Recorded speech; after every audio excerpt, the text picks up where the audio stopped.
This week on Love 225, we first introduced you to Oxbow Rum Distillery in downtown Baton Rouge, but today, Olivia Stewert is giving us a tour of how Louisiana sugarcane turns into rum. You do not want to miss that. Then, Hollywood is in the building. Award-winning producer and documentarian Keith Beauchamp joins us to talk about his life's work making a big splash on the big screen. Plus,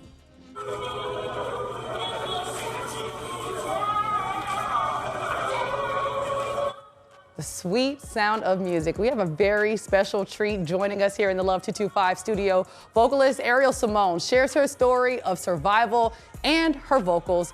You do not want to miss this incredible young talent. And if you don't love Baton Rouge, that's because you don't know Baton Rouge. And if you don't know Baton Rouge, you're about to. I'm Brandy B. Harris. This is Love 225.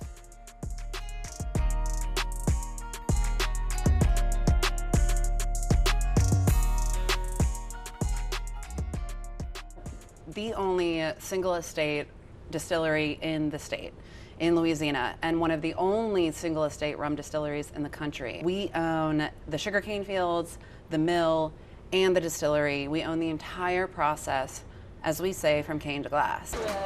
In this week's segment of Red Stick Greasy Spoon, again, we got a wet whistle. We're going back to a place we've once visited, Oxbow Rum Distillery in downtown Baton Rouge, and this time, owner Olivia Stewert is taking us inside or behind the barrel, so to say, for a tour inside the distillery to show us how they're going from cane to glass.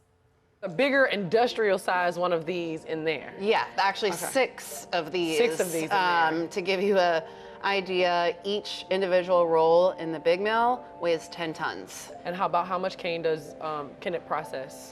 Every harvest, we grind about 2 million tons of cane, Wow. or 18,000 tons of cane per day. Which turns into 500 million pounds of sugar. We have a crown gear from just one set of those 3 roller mills. So give you a sense of scale. Yeah. You can see much bigger there. Are all of the gears and the pieces that we see throughout, are they all from your All from family sugar Alma. mill? We have our growing season of cane going now through to September when we start harvest. And we have our combines cut the cane. That's the 6 sets of mills I was telling you about. Crushing the cane for the juice. The juice gets boiled several times.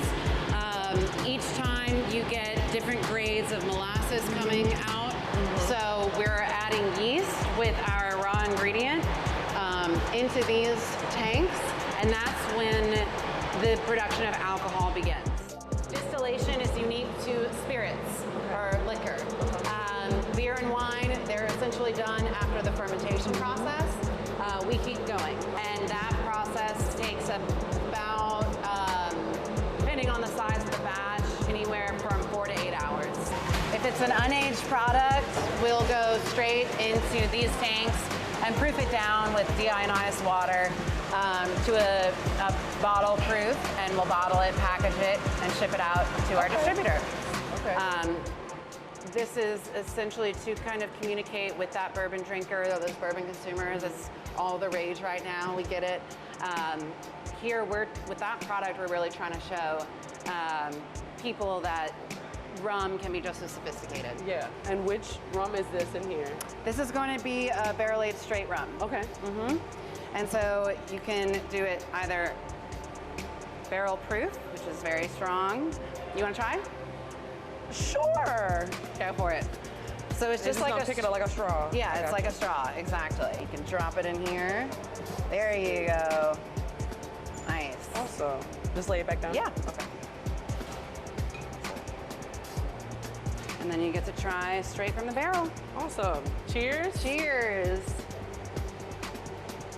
I didn't drink the whole thing. Oh no, it does have a good taste to it. Yeah, so you get a lot of the oak, the vanilla, cherry, that the oak is lending those flavors to the spirit. Over time, the oak contracts and expands, breathing in the spirit and breathing out, and really maturing it in I a love it. lovely way. Thank you. How many bottles do y'all make a week? 600 to 1,200 bottles a week. Okay, Yeah. okay. So, but again, some of what we're actually producing is going to be going into barrels rather than straight into bottles. Okay. So. And of course, they don't just do tours. You can go get a taste. You can visit the Oxbow Rum Distillery tasting room. They're open Thursday through Sunday from noon to 6. And to book your tour, you can head on over to their website, oxbowrumdistillery.com. When we return, we're going to Hollywood. A very special guest is here in the Love 225 studio. We're talking to Keith Beauchamp, the documentarian, award-winning film producer whose life's work made quite the impact on the big screen. You do not want to miss this special conversation that's right here only on Love 225. Life in Chicago, but they have a different set of rules down in Mississippi. You have to be extra careful. I know. Bo, be small. Like this? He's just going to see his cousins. Not a bad thing. Till tells the true story of Mamie Till-Mobley's relentless pursuit of justice after her 14-year-old son, Emmitt Till, was brutally lynched in 1955 while visiting family in Mississippi. But the reason that film even exists is because of the man joining me today, award-winning filmmaker Keith Beauchamp. Thank you so much for joining us for this. Thank you for having me. So first, let's talk about the life's work. Your life started right here in the booth. Super proud of that. As soon as the film came out, I was telling everybody, Southern grad is the person behind this. So talk to us about your roots and how you got into documentaries and filmmaking. Well, my journey with Emmitt Till took place when I was 10 years old. I grew up in Baton, Louisiana, outside of Baton Rouge, but still Baton Rougean. But I was in my parents' study and I came across an old Jet magazine that they kept over the years. And it was the magazine that had the story of Emmitt Till in it. And like many of us who saw that, went through the story and saw that photograph for the first time, it shocked me. And I just did not quite understand how this could happen to a child. And so just so happened, my parents was walking by the study and they looked in on me, and my mother comes in and she looks over my shoulder and she sees that I discovered this horrific photograph, and she calls my father in and they looked at each other and basically said, I think it's time to tell him the story. But throughout my life, the name Emmitt Till kept resurfacing, and when I got into high school, I was interracially dating. First thing my parents would tell me before I left the house at night was, don't let what happened to Emmitt Till happen to you. So it became an educational tool to teach me about the racism that still exists in this country today. But it wasn't until 2 weeks before my high school graduation, I would have to say I had my major run-in with racism, and that was when I was assaulted by an undercover police officer for dancing with the white classmate of mine here in Baton Rouge. And so when that took place, it made me feel compelled to fight injustice, but I felt the only way that could be possible if I became a part of the system to fight it. And so that's when I decided that I would study criminal justice at Southern University of Baton Rouge in hopes of becoming a civil rights attorney. And then towards my junior year of college, I was introduced to filmmaking by my best friend who had moved to New York City and began working with his sister's production company. And that's how I got interested in film, begged my parents to let me sit out a couple of semesters. If it doesn't work out, I would go back, finish undergrad, and pursue my career, in becoming a civil rights attorney. Right. But it worked out. But civil rights, you've been committed to that. So the first time I was introduced to your work, I love investigation discovery. I'm obsessed with true crime. ID addict. Yes, I'm an ID addict, and I saw, the program that you had there specifically focusing on civil rights cases or civil rights related cases. Yes. That was an inspiration for me, and I'm listening to you tie in, one of the most revered forms of black media, Jet, Ebony, Essence Magazine. They've been around for a long time as a black publication, and for that to be what led you on this road, I think that that's quite amazing. So talk to me about Miss Mobley. Wow. There's so much to say about this iconic woman, but she had come into my life at a time when I was trying to find my way, find my way of making an indelible mark in the world. But I met Mother Mobley, I call her, in 1995 by way of phone first. I was in New York City. Like many of us who start off in the film industry, you have a side job. My side job was Estee Lauder headquarters. And I, said to myself, I didn't move here specifically to work a 9 to 5, but it was at a company meeting I was asked if there was a story that I would want to tell, what would that be? Of course, Emmitt Till came to mind. So I'm sitting at the office, and I'm saying to myself, before I even pursue this project, I need to reach out to the people who lived it in particular his mother, because if she did not, you know, allow me to tell this story, I would have never touched it. And so went online, unlike the way we go online here. It was a dial-up situation during that time. We didn't have websites. It was only web pages.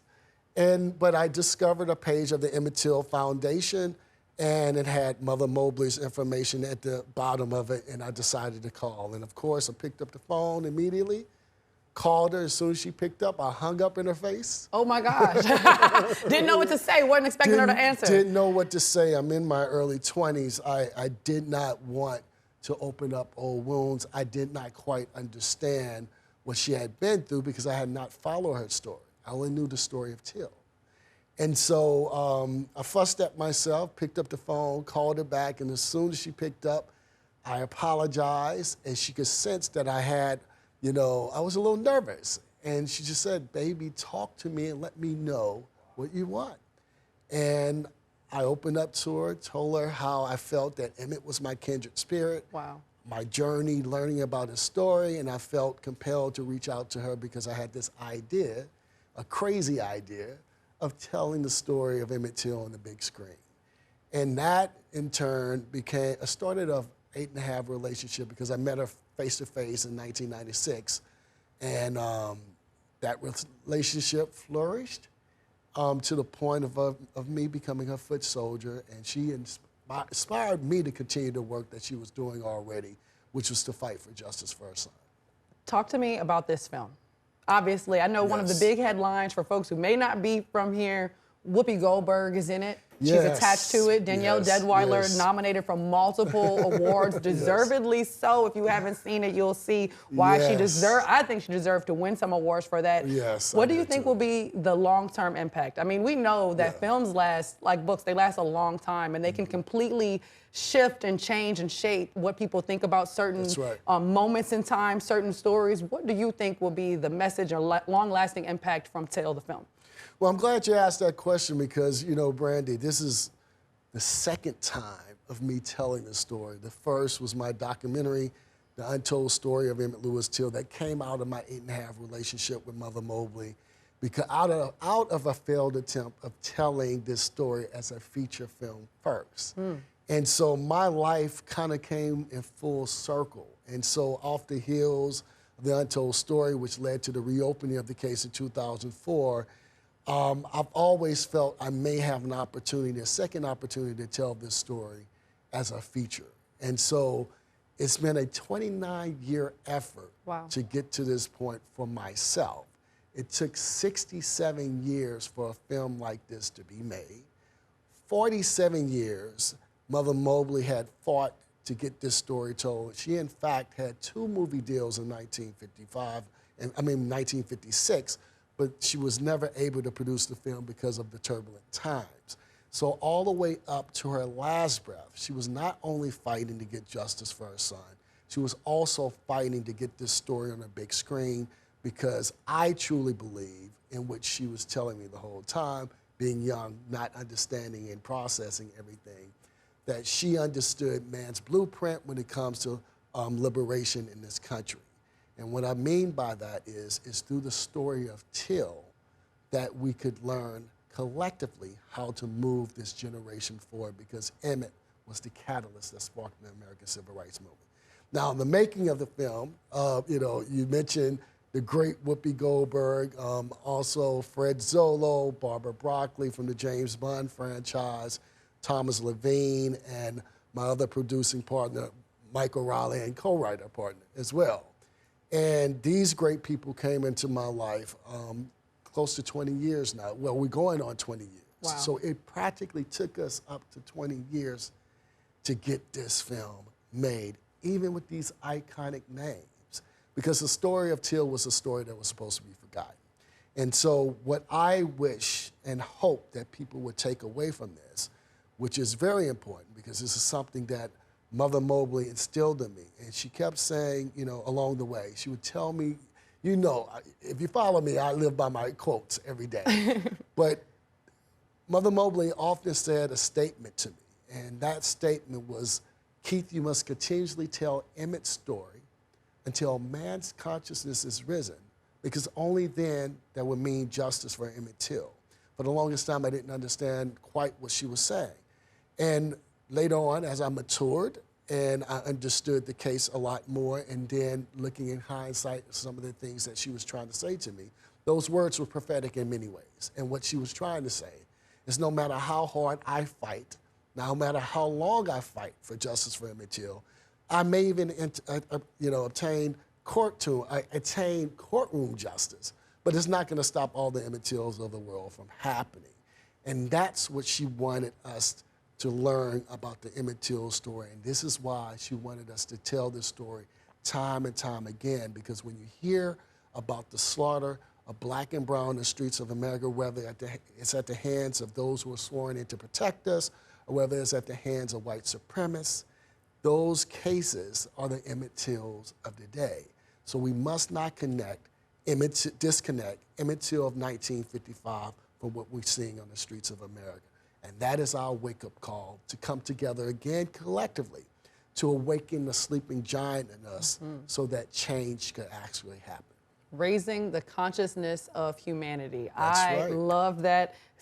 She's still inspiring us all. So thank you so much, Keith, for sitting down to talk about the process, your relationship with Mother Mobley. I love it. Thank you so much for joining us. This is a very special treat. If you haven't seen Till yet, make sure you do. I think it should be required viewing all across the country.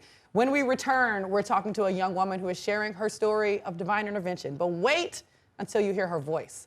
That's coming up right here on Love 225. We'll be right back with much more. Today, we have another special guest here in the Love 225 studio. This is a special young woman with a special gift and an even more incredible story that you just have to hear and see to believe. I can't wait to share it with you. Miss Ariel Simone, thank you so much for joining us. Thank you for having me. So first, I didn't give the people a good tease. You are a singer. Not a singer, you can sing. Thank you. I told you this a few weeks ago, blown away, super talented. How long have you been a vocalist? I started off as a kid. I kind of didn't take it serious until like high school. And when I went to Southern University, my second semester, I transferred from instrumentation into taking my vocals more serious. So I became a vocal major my second semester. And you even joined a sorority. Yes. Right? Talk to me about that. I joined Sigma Alpha Iota, which is an international music fraternity for women, in 2013, and it has helped to cultivate me even more as a musician. So you and I have been talking, because obviously I was blown away at your talent, because you're super sweet, you're super humble, but that voice is, oh my gosh. So talk to me, but when I got to know you, when I called you, I gave you a call and we talked, that was when I was really surprised to learn more about your story. There was a little bit of divine intervention that led to you using that voice even more, right? Talk to me about that. Well, I didn't share this, but I'm a gunshot survivor. And, I had my moments of like bouts of depression in and out. And, sometimes I go back and I reflect on those moments where, I'm like, I could have succumb to that gunshot, but it's like, why am I still here? Like, and I prayed and asked God to reveal to me, like, God, I'm in this dark place, but what are you using from what I've gone through to either pour into someone else? My story may inspire someone else to keep going, so those were little things that kept me going, like in that moment of darkness. Talk to me about this shooting, because the timing kind of lined up in a way where, from when I talked to you, it sounds like this had to be a huge impact, not just on that time, but that's going to be a moment you remember forever, right? You were a senior in high school. Kind of paint the picture for us of what happened. Okay, so I was a senior in high school. The week before, I just got crowned homecoming queen. That Friday before, we had a football game, and I was in band and everything. And that day, we were like, hey, it's senior year. We didn't really get a chance to do anything together. So we were like, hey, let's go to New Orleans and have a good time or whatever, Collectively, me and 6 of my other classmates went. So funny story is that day I took the ACT test that morning, and I had this weird feeling. I don't know where it came from, but I just kept feeling weird. And I would usually go to the gym and do Zumba, but that day I was extremely tired. So what happened was one of my friends you know, was like, hey, you know, let's go out tonight or whatever. And I was like, okay, cool. So we ended up going to New Orleans, and the feeling stopped altogether. Got there, we're at this, it's like a boxing gym, the arena that they had it, the programming or whatnot. And I just remember, you know, everybody running. You know, you see one person run, we all like take off running. So I just remember running, and I remember hearing 6 gunshots go up in the air. And the next thing I realized I was on the ground. And when I got up, I felt this pain in my shoulder. And I looked and I saw I had, you know, blood gushing down my arm. So we were running to the ambulance, me and my other classmates, of course. And I was like, y'all, somebody called 911. I got shot. We got to the hospital. They got me settled and everything. I had another classmate that was in critical condition, and they rushed him to immediate surgery. And I was in stable condition. But by the grace of God, everything turned out good. The bullet came out a month later, and I'm here. Wow. And you're here, you're sharing your talents and gifts with folks. So tell me, from that time to now, what have you learned about Ariel, and what is it that you want to share about your story with people? What's your message to people? My message to people is literally don't lean into your own understanding. I know that might sound like a little cliche, so to speak, but literally, God's plans for us can supersede what we may feel in that moment or what we may feel about ourselves altogether. But keep going. There's purpose in your pain. Lean not on your own understandings. Amen. Thank you so much You're for welcome. joining us.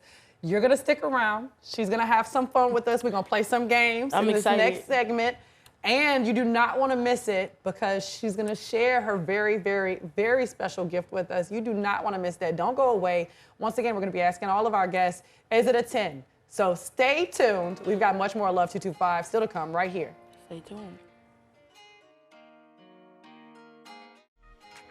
And we're back. Thank you once again for joining us on Love 225. I'm Brandy B. Harris, and in today's segment of To Be the Judge, we're introducing you to our guests, who we've already introduced you to, producer, documentarian Keith Beauchamp, Ariel Simone, fabulous vocalist. You do not want to miss her special performance coming up. So they're going to let us know if it's a 10 or a chop.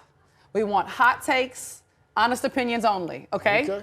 All right, so let's start with AI music developments. As technology continues to prove to us there is no limit on how far artificial intelligence can go, from writing essays to becoming a Snapchat friend and now cloning music artists' voices and creating whole new songs. AI has entered the music industry officially, acting as famous recording artists' voices. And it's not hard at all. The only worry right now is about copyright infringement. I'm gonna start with you, Ariel, because you are a vocalist. What do you think about computer-generated music? AI vocals. Honestly, I feel it takes away from the originality It's of a chop. a person. Yeah, I would have to, you know. Give it. It's a hard chop. It's a hard chop. It's a no. We're passing on it. It's a no for me. Why? Why are you saying no? I say no because it takes away from the originality of a person's actual, you know, voice. The soul in the soul music. We have to have that. Keith, what you think? You know, we're talking about music here, but we're dealing with the same issue when it comes to writing.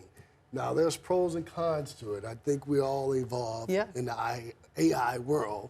Music, I don't think it should be done. Okay. But writing, it's helpful for those of us who are procrastinating and waiting till the last minute, and we got to fill in these sentences. But you still have to be active. So I'm kind of on the fence with this, you know. I guess a chop and a 10. Can I do that? Chop and a 10? Okay, this is all Love 225 first for sure. So we're going a 5 on the love and maybe a 5 on the chop, and we're going to split it right down the middle. That's okay. Right. Well, here's another question for you.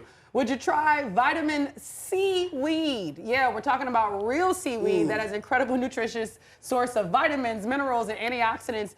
Melvin back here is already saying chop. It's the newest superfood that, according to Pinterest, it is a big time deal. And it looks like vitamin C, see we did there, vitamin C, is said to become the biggest food trend of the year. I love healthy stuff, so I'm giving it a 10. Oh, wow. Y'all need to open yourselves up to new tastes and new palate profiles. What do y'all think? I say a 10. I give it a 10. My reasoning for saying a 10 is because I feel like it's natural. I've eaten the seaweed before, and it's not terrible. So I would definitely give it a 10. I like the seaweed chips. What about you, Keith? I'll say a 10. Okay. Because, you know, I eat sushi every now and then. Okay. You have the seaweed on it. That's good. I don't know if that counts, so- but we'll take it. That don't count? We'll take You're it. talking We'll about take it. just Sushi on the seaweed. Total seaweed. I'm not sure about the total seaweed Okay, thing. let's watch this one. I really felt part of LSU. Graduating seniors, graduation's in full swing all across the country, but right here in the booth, we had a couple of seniors showing us it's never too late to get that degree. Charlene Bourgeois became the oldest woman to graduate from LSU this spring, and then at Southeastern, 85-year-old Kenneth Colonna, oldest man to graduate from Southeastern in the spring. How we feel about folks over 65 going back to college? I'm giving it a 10. You're never too old. Yeah. Age ain't nothing but a number, baby. I don't have anything to say about that. It's There a we big go. 10. Right. You know? What you say? Self-explanatory. Self-explanatory. 10s across the board for everybody. 10, We love it. yes. Congratulations to all the graduates this spring. And of course, before we go, we got to give y'all big time shout outs. Keith Beauchamp, award-winning filmmaker, documentarian. Till, if you haven't seen it, go see it, go rent it. You can download it on Apple or on Amazon Prime. That's right. Keith, if people wanted to follow you, get more information, where can they go? I'm on social media across the board, so they can find me there. Okay, and Brittany. Miss Ariel Simone, she's going to be sticking around for us. So tell people, I told y'all she's a vocalist. We're going to share that with you in just a bit. But if people wanted to follow you, get more information, where can they go? You can follow me on Instagram at Ariel_Simone_music. All right. Beautiful. And thank y'all so much for joining us. But stick around. We got a little bit of lanyap coming up after this break. I've been teasing to it a very special performance here in the Love 225 studio. Stick around for more. We'll be right back. We've got something very special here in South Louisiana. Make sure you take time to go like, follow, and share the Love 225 show across social media, because we want to share all of those special, unique stories with you. And to close us out, we're getting a very special performance. Here's Ariel Simone performing The Golden Torch. This song is dedicated to those who question their purpose on a daily basis. Look for the light that's on the inside of you that you were born with, whether you're aware of it or not. So this is your time to tap in.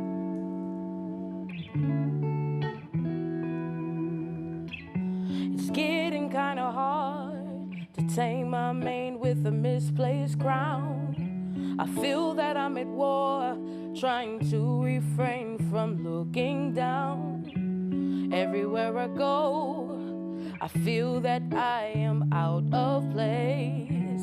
Let me analyze, reevaluate. I may need a change of pace. It's the time to dive down deep inside of me. I have to challenge these demons so that I can be set free. I'm searching for the light with my eyes closed, asking God for guidance to carry mission overload. Why? This is why. It's the torch that I'm holding that lets me know that I'm one of God's chosen. There's no time for self-loathing. May my actions follow words spoken. It's the torch that I'm holding that lets me know that I'm one of God's chosen. There's no time for self-loathing. May my actions follow words spoken. Each time I look in the mirror, I see a new part of me unfold. I see unhealed wounds from stories that haven't yet been told. Then I see perfect imperfections that are worth more than gold, yes. Don't stress, some days are really cloudy, some days the rain pours, some days are full of sunshine, sometimes life's a bore.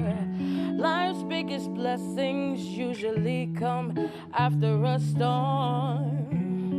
It makes you question, what the hell was that I've been through before? Oh, it's the torch that I'm holding. Yeah. It's the torch that I'm holding. Yeah. Oh, the golden torch.